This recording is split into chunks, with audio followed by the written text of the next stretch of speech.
Rapaz, eu vou contar, 100 anos para contar e não conto tudo. Sofrimento e alegria. E a gente foi criado nisso aí, trabalhando na lavoura e mexendo com o garimpo para ajudar, né? Com a descoberta do garimpo aqui em Mato Grosso, meu pai resolveu vir embora da Bahia para Mato Grosso.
Eu tenho que começar? Pode começar. Então, eu vim do Maranhão, né? Aí fui para Roraima a primeira vez, né? E daí de lá voltei para o Maranhão. Aí vim para um garimpo ali em Redenção, garimpo Castelita. Aí depois a gente veio embora para Cuiabá. Aí de Cuiabá eu vim para cá, para Peixoto. Tava começando. Aí tinha uma curtelinha ali, onde é a serrinha ali, né? E a serrinha. Aí dali ficamos aqui. Eu cheguei em 79, continuo aqui hoje, até hoje. Esse projeto do Garimpo Sustentável, ele foi concebido no ano passado, né, 2021, a partir de uma conversa na Metamate com os colegas, né, e frente às frequentes notícias na mídia, né, do aspecto negativo da garimpagem no Brasil, né.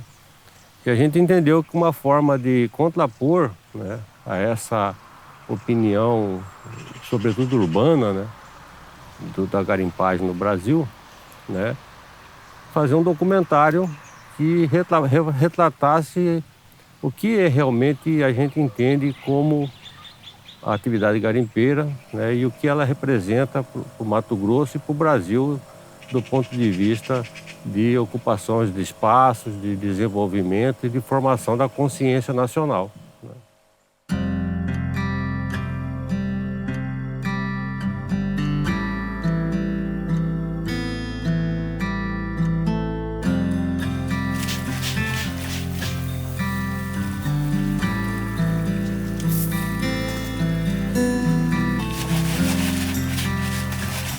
E o marco desse projeto, em verdade, se tornou as comunidades garimpeiras tradicionais, quer dizer, buscar resgatar aonde nos municípios que tiveram origem a partir do garimpo ou da mineração, aquelas comunidades remanescentes que ainda existem em alguns municípios e que trazem na sua essência a cultura, e a identidade desse povo que hoje é o estado de Mato Grosso, né, que se tornou Mato Grosso, né.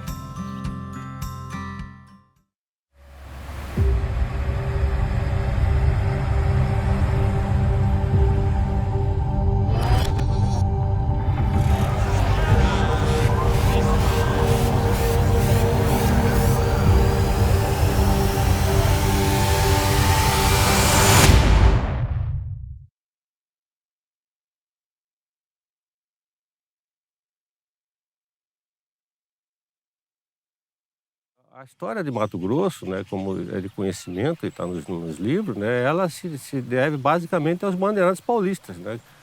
E o marco desses bandeirantes no caso, para o estado de Mato Grosso, foi a bandeira de Pascoal Moreira Cabral, né, e Miguel Sutil, que vindo buscar índios, na verdade o objetivo da bandeira era prear índios para levar para a capitania de São Paulo. E ao chegar na região onde hoje é Cuiabá, na barra do rio Cuiabá com o rio Cuxipó, onde eles costumavam se fazer os acampamentos, que é um lugar chamado São Gonçalo Velho, né? Eles mandaram um grupo subindo o rio Cuxipó do Ouro, né?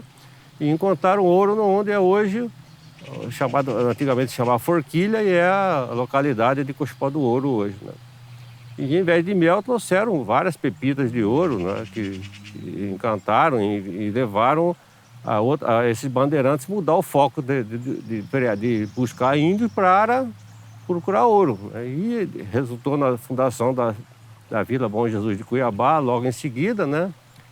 E na sequência a própria evolução da mineração com a descoberta de novas áreas de produção, né? Tanto em função, essas áreas de produção foram descobertas em função da exaustão de alguns depósitos, né? Que é natural na questão da mineração, como em função da crescente pressão da coroa portuguesa para cobrar, né, o quinto, né? Que era o que os portugueses cobravam, né? Das áreas que eles controlavam, né? E isso levou à expansão da mineração em direção a Livramento, em 1730, em 1732, na região do Guaporé, com as minas de São Francisco Xavier, descobertas por dois irmãos, Fernando e Arthur Paz de Barros, né? E, na sequência, retornando para Poconé depois, para as minas de Beri-Poconé, em 1777, né? Enfim, e várias outras regiões, inclusive na região de Chavantina, né? Nova Chavantina, e várias outras áreas do Sararé, Aguapeí, tiveram minas exploradas pelos bandeirantes durante esse ciclo que a gente entende como sendo o primeiro ciclo. Esse primeiro ciclo que se consolidou com a criação da primeira capital da província de Mato Grosso, né, da capitania de Mato Grosso, que foi Vila Bela, no meado do século XIX. As minas de lá se exauriram e as doenças foram se tornando mais preocupantes, e retornou a capital para Cuiabá, e na sequência veio a Guerra do Paraguai, e esse primeiro ciclo de mineração praticamente foi extinto, né? Foi consolidado.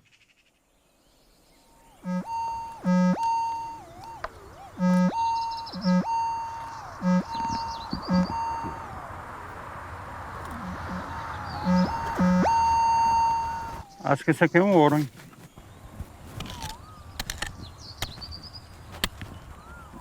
Saiu.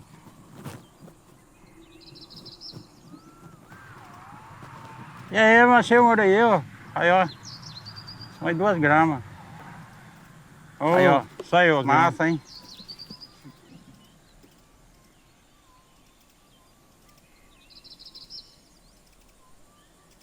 Financeiro, eu gosto do ouro, né? Entendeu? Porque ele me traz bastante alegria, entendeu? Aí eu gosto mesmo de mexer com ouro, né? Porque minha vida foi isso. Desde criança eu acompanho meu avô, eu tinha 5 anos e acompanhava meu avô. Pedir para Deus abençoar aí, para nós botar numa pepita hoje. O que eu tenho hoje, primeiramente Deus e depois esse aparelho. Esse aqui, ó. Vou até tirar. Esse aqui é uma proteção só por causa de chuva, né? Para não chover. Mas eu vou tirar aí, ó. O aparelho é esse. Tudo que eu tenho foi Deus, primeiramente, e depois esse aparelho que me deu. E eu consegui construir minha casa, montar meu sitinho. Graças a Deus tenho meu carrinho. Eu gostaria que vocês pudessem intervir ao nosso favor com a liberação, conversar fazendeiro, Estado, para liberar área para a gente poder trabalhar. Nós tivemos outros ciclos, um segundo ciclo associado à criação de outras cidades. Um marco é a vila de Caçununga, que é no município de Guiratinga, no Tesouro, ali naquela interface, que marca o registro de uma população eminentemente nordestina, principalmente baianos, né, que vieram para explorar diamante no Mato Grosso. Então aí registra nesse ciclo, principalmente no início do século XX, Poxoréu, Guiratinga, Tesouro, Alto Garças, né, Torixoréu, enfim, várias cidades da região leste do Mato Grosso que tiveram esse vínculo formacional a partir dessa migração de populações que vieram para explorar diamante no Mato Grosso. Foi na beira do córrego Caçununga e não do Garça, que encontrou-se com os bororos, falou que existia uma pedra brilhante, que era, os bororos falavam mani. E esses mani, eles foram averiguar, né, já que esses seringueiros, eles tinham conhecimento do garimpo, porque muitos deles era da Chapada Diamantina da Bahia. E lá Caçununga, eles vendo aquela pedra, aquela pedra brilhosa que os índios mostrou para eles, eles reconheceram que era diamante. Eles ficaram tão encantados que voltaram para a Bahia, para aquela região de Minas Gerais, dar notícia que encontrou um verdadeiro tesouro aqui em Mato Grosso. Muitos deles vieram a pé, duraram, as caminhadas eram de 6 a 5 meses, até um ano, muitos pararam ao longo do caminho. E eles vieram para o Caçununga, e de lá então começou o processo de formação das outras comunidades garimpeiras de tesouro. Garimpos, então, aqui na nossa região vão se tornando famosos, mas a história na nossa cidade, no lugar onde hoje está a Guiratinga, ela começa nas margens desse córrego que nós estamos aqui fazendo essa entrevista. Lajeado pela característica do solo, a laje nas margens do rio. Isso ia implicar muito trabalho, alavanca, picareta, enxadão. Dioturnamente, os garimpeiros, na ânsia de bamburrar, vão escavar o leito, a margem desse rio, para conseguir encontrar diamante. E havia tanto diamante, mas tanto diamante, que um dos entrevistados dizia que era mais fácil você achar o diamante do que você vender. Era um carumbé de cascalho e uma mão cheia de pedras diamantíferas. Então essa história, ela foi sendo contada pelos primeiros garimpeiros que aqui chegaram. Tem 35 anos que eu conheci Alberto Soares de Carvalho, garimpeiro, e fui com ele para o Bandeira. Ele teve no Mosquito, na Taboca, no Alto Coité, no Ribeirão das Velhas, mas aonde nós fomos garimpar mesmo foi no garimpo das terras do pai dele, no Bandeira. E Deus nos abençoou, que as partidas lá eram assim, 100, 150 quilates de diamante, com pedra, com uma mercadoria muito bonita, maravilhosa, que nos deu o direito de adquirir o que nós temos hoje. Esse é o interessante da mineração, é a livre iniciativa, é a vontade de crescer, de produzir, de criar. É isso que move o Brasil, move o mundo.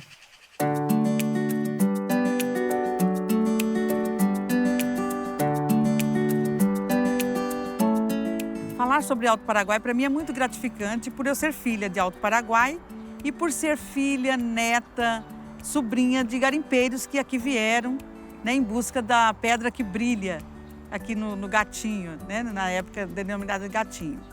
A gente tem notícia de que em 1728 vieram alguns faiscadores, né, das minas de Cuiabá, vieram para cá para aventurar, para ver se achavam, né, essa riqueza, né, o ouro. Porque, na verdade, eles não tinham conhecimento ainda do diamante, era só o ouro. Aí, quando mais tarde que aqui ficaram, que eles perceberam que tinha diamante também. Primeiro quem veio foi o meu avô, né, pai do meu pai. Aí, quando eles vieram, meu pai tinha apenas 3 anos, e aí eles voltaram mais tarde para buscar outros pessoal que vieram. Aí, na época aqui era garimpo, né, renda, naquele tempo dava bastante diamante. Aí meu pai foi crescendo também, começou a trabalhar em garimpo, aí o garimpo foi diminuindo um pouco, aí começaram a mexer com lavoura, né, com essas coisas assim, mas sempre o foco era o garimpo. Nesse tempo vem a mim 22 pessoas. Naquele tempo a gente vinha, não era de ônibus, a gente vinha de pau de arara, como o povo dizia antigamente, era pau de arara, caminhão. com a proibição do garimpo aí veio minhoca, né? E agora o meu pai ele recebe um benefício pela idade, né? Mas aí, através do papel que estava escrito como garimpeiro, o registro, aí cortaram, né? Eu passei uns 2 anos sem receber nada. Corri atrás para descobrir o porquê. Porque ele estava com uma restrição por causa do documento dele de casamento, a certidão de casamento dele estava contando como garimpeiro. Eu acho um descaso, porque a profissão de garimpeiro deveria ser reconhecida pelo governo, né, como geralmente uma profissão, porque é uma profissão.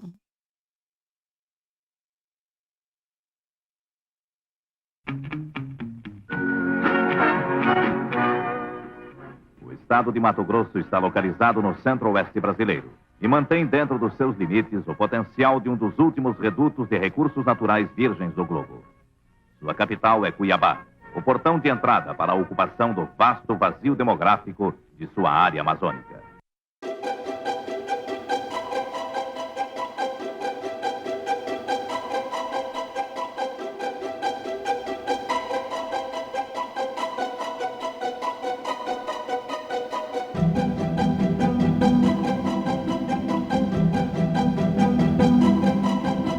Você tem como marco os garimpos da região do Juruena e do Apiacás, que datam da década de 50, né, fim de 1947 a 50, as primeiras pistas, as primeiras pesquisas já documentadas nessa região.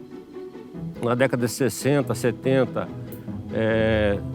final da década de 70, os garimpos de ouro da região de Peixoto e os de diamante aqui da região de Juína. O garimpo na Amazônia, ele faz parte do programa que era Integrar para Não Entregar. Essa atividade, ela foi de fundamental importância até para as pessoas que foram assentadas como uma nova alternativa de renda. E quando esse programa foi lançado pelo governo, um dos pontos no programa, que além da questão da terra que ia ser fornecida, tinha também a questão dos bens minerais que aqui existe e que estava para ser explorado por brasileiros. Quando nós viemos do Rio Grande do Sul, meu pai tinha o pensamento que ele ia plantar milho, arroz, mas não foi bem assim. Como teve muitas malária e o recurso que ele trouxe acabou, aí fomos na atividade de ser garimpeiro. E aonde foi que até hoje nos ajuda ainda. Eu vim assumir os negócios do meu filho em agosto de 86. Daí eu cheguei aqui, não tinha de onde tirar, tinha uma cantininha lá que ele cuidava e tinha um falido, quem ficou cuidando quando ele foi embora. E eu tive que apelar para o garimpo. Nós viemos de Itaituba, em 78, ali para... Fretemos um ônibus. Nesse tempo, ó, não tinha Novo Progresso, não tinha Guarantã, não tinha Matupá, não tinha Peixoto. Tinha um barracão de madeira na Terra Nova, aqui, ali que os gaúchos tinham feito. Cheguei aqui em 1968 e comecei a trabalhar no garimpo. A minha vida, já vinha trabalhando nos garimpos em Rondônia, no garimpo Casterito, trabalhei bastante. E aí meu sonho era garimpo. Na época aqui de 87, 88, tinha a média de 5, 6, 8 mil garimpeiros. Desde que eu me entendi no mundo, já existiu o garimpo, né? Aí então você tem vontade de conhecer o garimpo, né? E depois que eu bati dentro do garimpo, acabou. Parece que é um verme que parece que você não tem jeito de sair dele mais não, viu? Eu estava no estado de Minas, aí vim para o planeta, depois vim para o satélite, já vim para o Osso, do Osso vim para cá. E aqui estou até hoje, não vai sair. Rapaz, é sofrido e é gostoso, cara. O peão cai na água de manhã, se molha. Quando pega o tronco, vai para a cutela, gasta tudo na segunda-feira, tá outra vez de novo. E a vida vai levando assim, ó.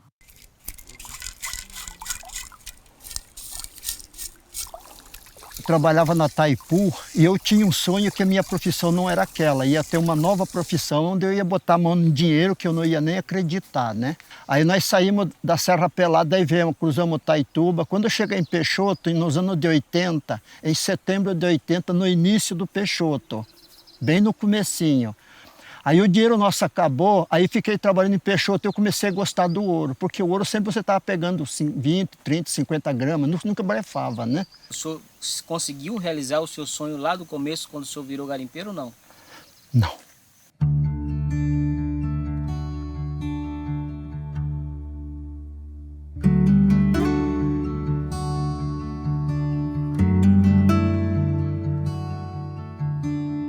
Quando eu fui abrindo a estrada, a rodovia R1, já veio um francês chamado Treterreau, e eles já tinham o documento do subsolo, alvará do subsolo, o DMPM, tá?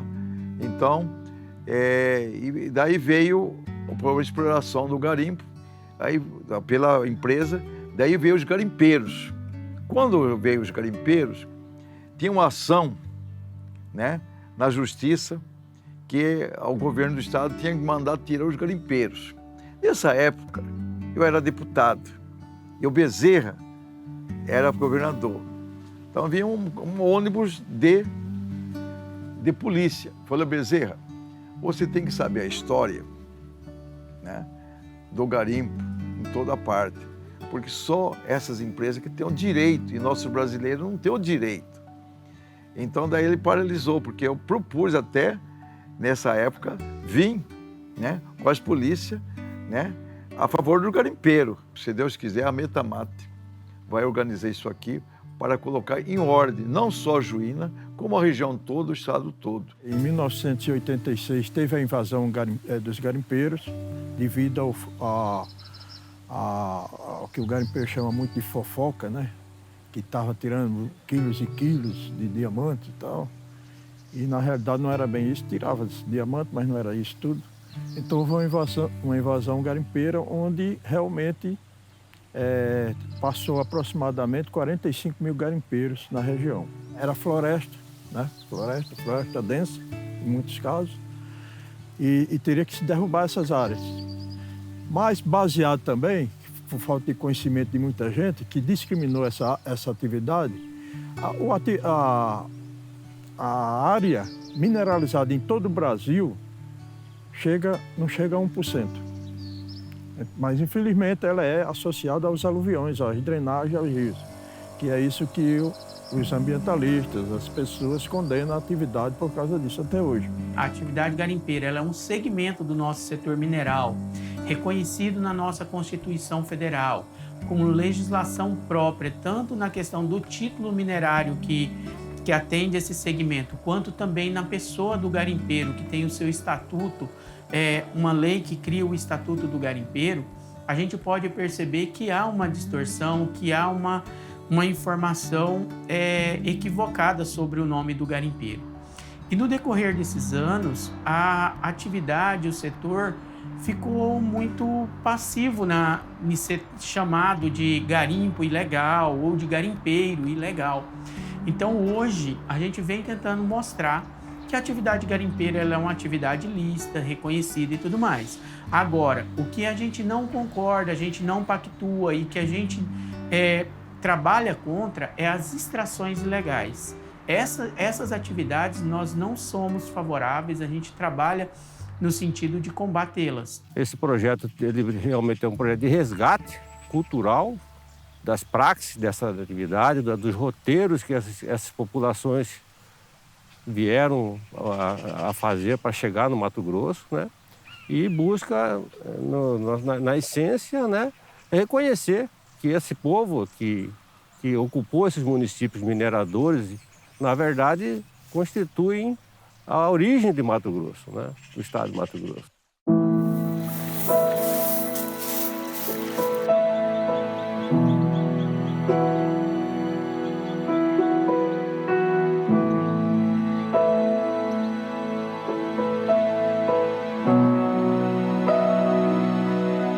E a profissão minha aqui em Mato Grosso é garimpo, em Pochorel, na região de Poxarel. Eu moro na Fazenda Garimpim desde 1955 até hoje. Aqui me casei, criei meus filhos, todo mundo viver aqui até hoje. E a gente sobrevivia do garimpo. O garimpo é que era a maneira sustentável da família de todo mundo, do meu pai, dos meus irmãos, de todos. Então, teve uma época que esse garimpo veio a dar um problema aí, que parou tudo. Aqui nessa época eu tinha uns 150 garimpeiros e essa situação foi complicada porque parou todo mundo, ninguém pôde mais trabalhar e o garimpo ficou encostado aí, com muitas condições de trabalhar. Essa região de Poxarel tem, e tem muito diamante. Falta é os governantes liberar e educar as pessoas para trabalhar. Eles vêm dar explicação. Pôr para vir ensinar a gente a maneira de trabalhar. O resíduo não pode pôr aqui, tem que pôr ali. Vamos trabalhar assim para todo mundo ter uma vida normal e ter o que comer. Porque eu estou com 79 anos, vivo do garimpo até hoje. São realidades de vida que emocionam a gente, né? Tá, marido, mulher, filhos, genros ali, estou trabalhando em prol de um sonho de se manter, né? Então, o que me marcou bastante foi ver que são pessoas iguais a gente, trabalhadoras, honestas. Nós tivemos uma grande felicidade de, nesse período todo aí, a gente conviver praticamente com pessoas maravilhosas, com exemplo de vida lindo, muitas pessoas muito mais dignas do que muitos aqui, né, que ficam se gavando a todo momento, né? E que precisa de uma oportunidade, precisa de que o governo, de que tenha uma política que olhe por eles. Não é? Eles não estão lá ilegal porque quer. Do ponto de vista conceitual, eles também são extrativistas. Eles evoluíram nas técnicas de produção, de exploração, mas tem que ser respeitado como tal. Eles estão lá há muito mais tempo do que os ambientalistas, do que esse movimento ambientalista, entendeu? E seus direitos estão respeitados, estão previstos na Constituição e estão sendo desrespeitados. A gente tem, no caso, a atividade garimpeira reconhecida dentro da nossa Constituição Federal. A gente tem, em 89, a lei da PLG 7.805 e a gente tem também o Estatuto do Garimpeiro, tudo sendo criado por um segmento da atividade mineral, que é a atividade garimpeira. Então, para nós, a atividade garimpeira ela faz parte da história do nosso país, ela faz parte do nosso contexto econômico, mas principalmente da nossa questão social e atualmente das alternativas ambientais, pois a atividade garimpeira ela também traz novas alternativas econômicas casadas com os interesses do meio ambiente.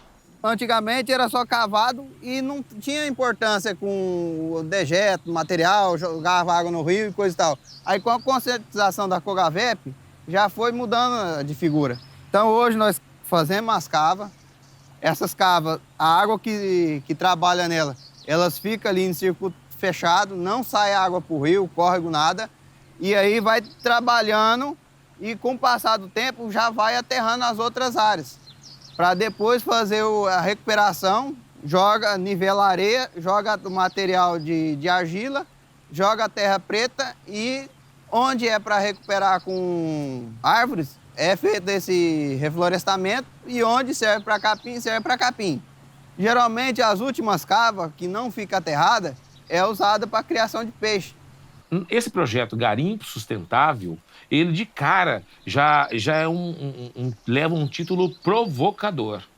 Muita gente questiona quando a gente publica matérias nas redes sociais e na imprensa. Garimpo sustentável, isso existe? Isso é possível? Sabe, como se fosse uma ironia falar que um garimpo, que parece que ele, por sua característica de nascimento, já surge para agredir o meio ambiente, ele tem que cavar a terra, ele tem que usar de equipamentos que aparentemente agridem, tornam a terra feia do ponto de vista de paisagem, de cenário. Então essas características originais do garimpo depõem contra a atividade profissional. Só que se for avaliar com esse nível de rigor, então nós temos que parar e analisar também o agronegócio. Nada contra, eu estou querendo dizer que o agronegócio, que também era extremamente criticado num passado muito recente, deixou de ser, a partir do momento que o agronegócio desenvolveu mais pesquisas para que o meio ambiente fosse mais protegido, desenvolveu mais pesquisas para que, com o mesmo espaço de terra utilizada, conseguisse produzir muito mais e não ter que ampliar o tamanho da terra desmatada ou queimada para que aumentasse a produtividade. Então, quer dizer, a tecnologia, a pesquisa, transformou o agronegócio em algo totalmente aprovado e bem visto pela sociedade. O agronegócio também investiu em duas frentes muito importantes que falta para o minério aqui no Brasil. A publicidade de suas ações, uma publicidade que converse com a sociedade, converse de maneira compreensível, que a sociedade entenda, por exemplo, que o minério está presente em tudo. Está presente no foguete que leva os astronautas para desbravar os outros planetas, a galáxia. Está presente no celular que a pessoa usa para conversar. Está presente na panela que ela faz o seu arroz.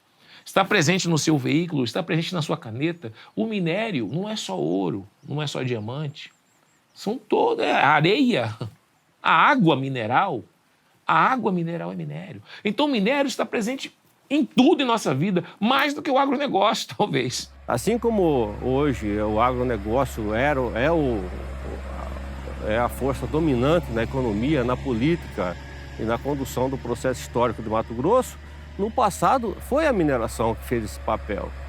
E as pessoas, muitos historiadores e até muitos colegas que não entendem que é importante fazer esse resgate. Até a gente tem que olhar para trás, para o passado, para entender o presente e planejar o futuro. A gente tem que ter horizontes, tem que saber para onde que nós queremos levar o Brasil. Esse projeto teve o mérito de ir em algumas cidades e ver a situação que se encontra muitas populações garimpeiras. Por quê? Porque eles ficaram fora do contexto econômico atual, eles ficaram esquecidos, marginalizados. O Mato Grosso teve a felicidade de, assim como teve a reserva do Tapajós, que é no Pará, ter criação de 4 reservas garimpeiras na época da ditadura. Na época do ministro César Caos, criou 4 reservas na década de 80. Né? Em 1980, a reserva do Cabeça, do Zé Vermelho, a reserva do Juruena e a reserva de Peixeira Azevedo. Infelizmente, no governo da presidente Dilma, um diretor iluminado lá do DNPM extinguiu 3 das reservas garimpeiras e reduziu a reserva garimpeira de Peixoto de 670 mil hectares para 320 mil hectares. Mas mesmo assim, graças a Deus, a reserva de Peixoto foi mantida com 320 mil hectares. E isso facultou a gente fazer esse trabalho que foi feito em Peixoto, porque lá dentro da reserva garimpeira a gente conseguiu resgatar os direitos de subsolo que estava na mão de 2 de júniores que operam na Bolsa do Canadá e na Bolsa da Austrália. E a gente fez um enfrentamento e conseguiu resgatar essas áreas para as cooperativas dos garimpeiros que foram criadas em Peixoto Azevedo, sobretudo para a Colgavep e a Comipaz. O Colgavep hoje é a maior cooperativa do Brasil, né? Produz de 6 a 7 toneladas por ano, tem em torno de 6 mil associados e a gente tem orgulho de falar que a maior cooperativa de ouro do Brasil é em Mato Grosso e é a Colgavep Peixoto Azevedo e tem a digital do Antônio João e da Metamate. Antônio João, dizem, ele tem feito, cada cooperativa em Mato Grosso tem uma digital dele. E o nosso intuito, né, nosso trabalho daqui para frente realmente é no sentido de cada vez mais reabrir e deixar os garimpos de forma legal para as pessoas, pelas 20 mil famílias de garimpeiros que moram em Mato Grosso, é trabalhar legalmente e trazer sustento para a sua família.